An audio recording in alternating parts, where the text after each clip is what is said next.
Dear educator classes. आज की video में हम बात करेंगे सोशल साइंस का, हमारा 7th क्लास की सोशल साइंस का जो सेकंड चैप्टर है उसके बारे में, the earth and the changes on it. The surface of the earth never remains the same. जो सरफेस होता है अर्थ का वो कभी भी सेम नहीं रहता है। इट कॉन्स्टेंटली अंडरगो चेंजेस, और ये निरंतर चेंज होता रहता है। These changes can be sudden और ग्रेजुअल, और जो ये चेंज होते हैं वो एकदम से भी हो जाते हैं और धीरे धीरे भी हो सकते हैं। The sudden changes originate inside the earth. जो सडन चेंजेस होते हैं वो क्या होते हैं, अंदर के अर्थ के अंदर ओरिजिनेट होते हैं ड्यू टू वोल्केनिक और अर्थक्वेक एक्टिविटीज। किन एक्टिविटीज के कारण? वोल्केनिक और अर्थक्वेक, भूकंप या ज्वालामुखी की एक्टिविटीज जो होती हैं उनके कारण जो चेंज होते हैं वो हमारे क्या होते हैं, सडन चेंजेस होते हैं। These forces bring radical changes and are easily visible, और जो ये फोर्सेस होते हैं ये रेडिकल चेंजेस लेके आते हैं और इजीली विजिबल भी होते हैं। On the other hand some changes are very slow and take place gradually over a very long time. और दूसरी तरफ क्या होता है, कुछ चेंजेस होते हैं जो बहुत ही स्लो होते हैं और वो बहुत ही धीरे धीरे होते हैं, लंबे समय तक होते रहते हैं। This could be due to natural forces, और ऐसा किस कारण होता है, नेचुरल फोर्सेज के कारण, यानी कि प्राकृतिक बल के कारण होता है। Such as carrying of soil by rain water, जैसे कि जो कैरिंग, जैसे रेन वाटर जो है वो सोयल को कैरी करके लाता है।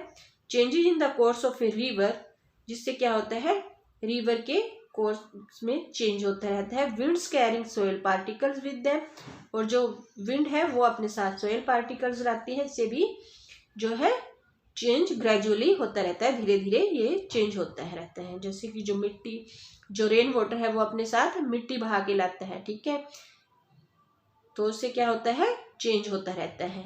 जो हवा है वो भी अपने साथ मिट्टी के पार्टिकल्स लेके आती है, तो इससे भी चेंजेस होता रहता है। नदी भी लेके आती है तो इससे भी चेंजेस होता रहता है। जो सडन चेंजेस नहीं होता, कैसे होता है, ग्रेजुअल चेंजेस होता है। Human factors can play an equally important role in changing the surface of the earth. उसी प्रकार से जो ह्यूमन फैक्टर्स है वो भी बहुत ही इंपॉर्टेंट रोल प्ले करता है अर्थ के सरफेस के चेंजिंग होने में।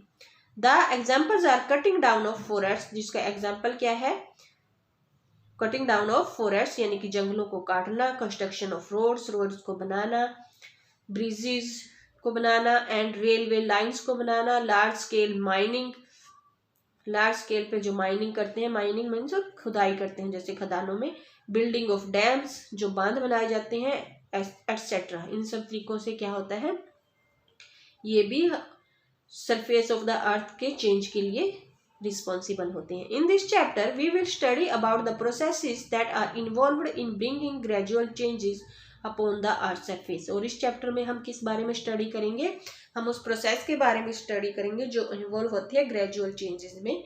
अर्थ के सरफेस का जो ग्रेजुअल चेंजेस लेके आते हैं उनके बारे में हम बात करेंगे। फर्स्ट ऑफ ऑल हम बात कर लेते हैं एक्सटर्नल प्रोसेस क्या होती है। Any process working on the earth's surface and bringing changes on it is known as external process। कोई भी प्रोसेस जो कि अर्थ के सरफेस पे वर्क करती है और चेंज लेके आती है उसे हम क्या बोलते हैं, एक्सटर्नल प्रोसेस बोलते हैं, बाहरी प्रोसेस बोलते हैं, बाहरी प्रक्रिया बोलते हैं। The external process may lower the level of land by wearing away rock particles. जो एक्सटर्नल प्रोसेस होती है वो क्या करती है, लेवल ऑफ लैंड को लो कर देती है, यानी कि नीचा कर देती है, by wearing away rock particles. चट्टानों के पार्टिकल्स होते हैं उनको बिखेर कर क्या करती है, एक्सटर्नल प्रोसेस को लो कर देती है, ठीक है, एक्सटर्नल प्रोसेस करती है, लोअर कर देती है, यानी कि नीचे कर देती है जमीन की सतह को। It can also raise the level of land where the soil particles are deposit, और ये क्या कर सकती है, ये लेवल ऑफ लैंड को रेज भी कर सकती है, यानी कि हाई भी कर सकती है। इसमें क्या था, लो कर सकती है, यानी कि रॉक पार्टिकल्स को जब हम तोड़ते हैं, जब चट्टानों को तोड़ के जैसे रोड बनाए जाते हैं तो उसके के लिए क्या करते हैं, उसके लिए समतल बनाते हैं, यानी कि लोअर करते हैं उसके सरफेस को, और उसी तरह से जब ये हाई भी कर देती है कई बार, ठीक है। जैसे कि जो सोयल पार्टिकल्स हैं, जो मिट्टी के पार्टिकल्स होती हैं, वो जब एक जगह पे इकट्ठे हो जाते हैं तो उसका लेवल क्या हो जाता है, हाई हो जाता है, land level. External processes include changes on account of weathering and gradation. जो एक्सटर्नल प्रोसेसेस होते हैं वो क्या होते हैं, वेदरिंग एंड ग्रेडेशन होते हैं, ठीक है। वो ऊपर भी कर देते हैं और नीचे भी कर देते हैं। विदरिंग क्या होती है? सबसे पहले हम वेदरिंग जो हमारा वर्ड है उसके बारे में बात कर लेते हैं। यहाँ पे डू यू नो में आपको दिया गया है जियोमॉर्फोलॉजी। जियोमॉर्फोलॉजी क्या होती है? Geomorphology is the science of study of landforms. Geomorphology एक स्टडी होती है, साइंस स्टडी ऑफ लैंडफॉर्म्स की को स्टडी करने की एक साइंस का नाम है जियोमॉर्फोलॉजी, जिसमें हम लैंडफॉर्म्स को स्टडी करते हैं। The term weathering refers to the process that break rocks into smaller particles. जो विदरिंग होती है वो क्या होती है? विदरिंग होता है कि एक ऐसी टर्म्स होती है जो यूज की जाती है जिसमें हम चट्टानों को तोड़कर उसके छोटे छोटे स्मॉलर पार्टिकल्स में डिवाइड कर देते हैं, यानी कि उसके छोटे छोटे पार्टिकल्स में तोड़ देते हैं जब हम रॉक को, तो उसे हम क्या बोलते हैं? विदरिंग बोलते हैं। ठीक है। It includes erosion and deposition. ठीक है, इसमें क्या आता है? इरोजन यानी कि जैसे कटाव होता है, और डिपोजिशन होती है, उसकी स्थिति चेंज हो जाती है। ये हमारा आपको विदरिंग का एक डायग्राम आपको दिया हुआ है। ठीक है, ये है विदरिंग की पिक्चर आपको इसमें दी हुई है। जैसे रॉक को तोड़ के छोटे छोटे पार्टिकल्स में डिवाइड कर दिया जाता है, उसके स्मॉलर पार्टिकल्स बना दिए जाते हैं, तो इसी को हम चट्टानों को तोड़ने की प्रक्रिया को ही हम क्या बोलते हैं? विदरिंग बोलते हैं। They disintegrate as they are expose to all types of weather changes.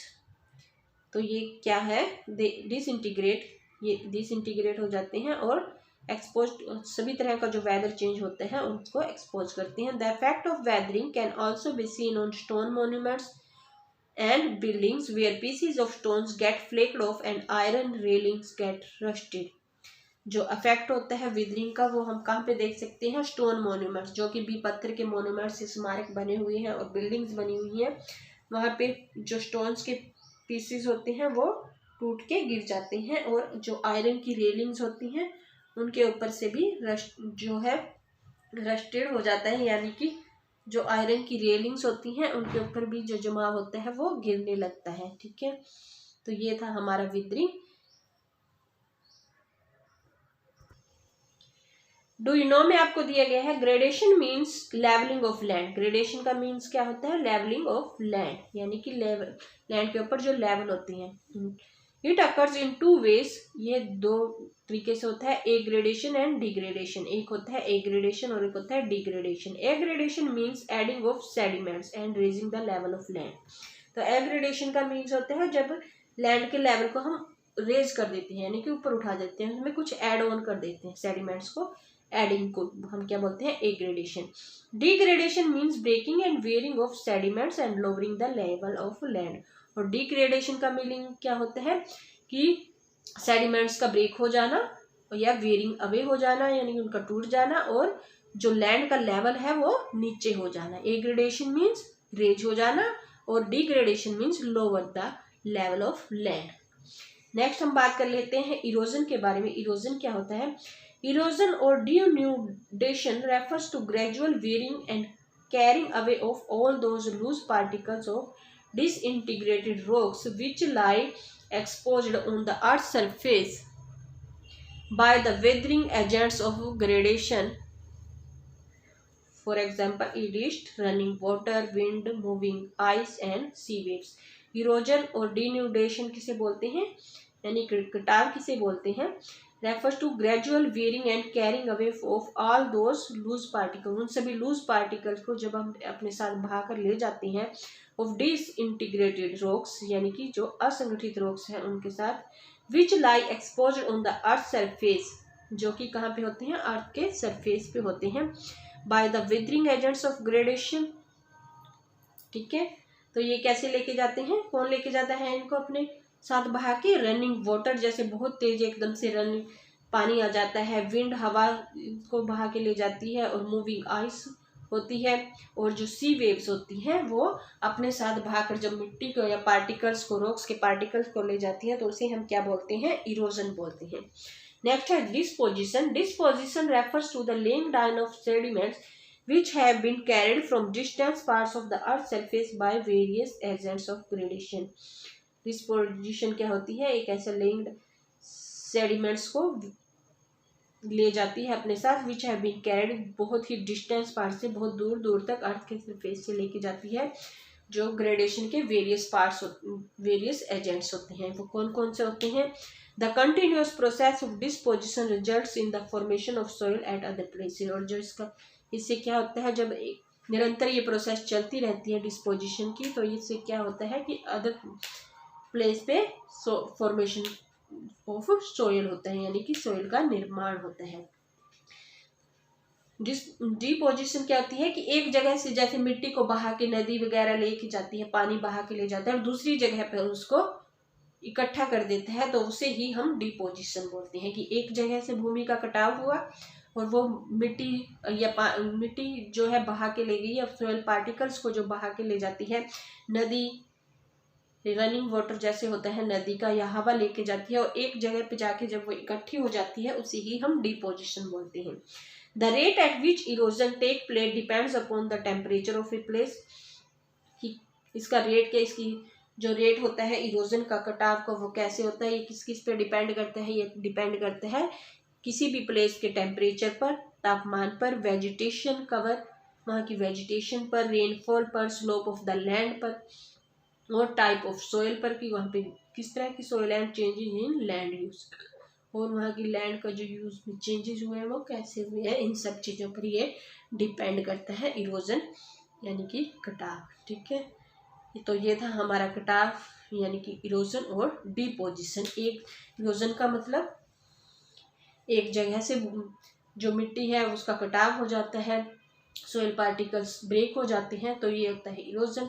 और डिपोजिशन जब उसी को बहा के दूसरी जगह पे इकट्ठा कर दिया जाता है, तो ये क्या होता है? डिपोजिशन।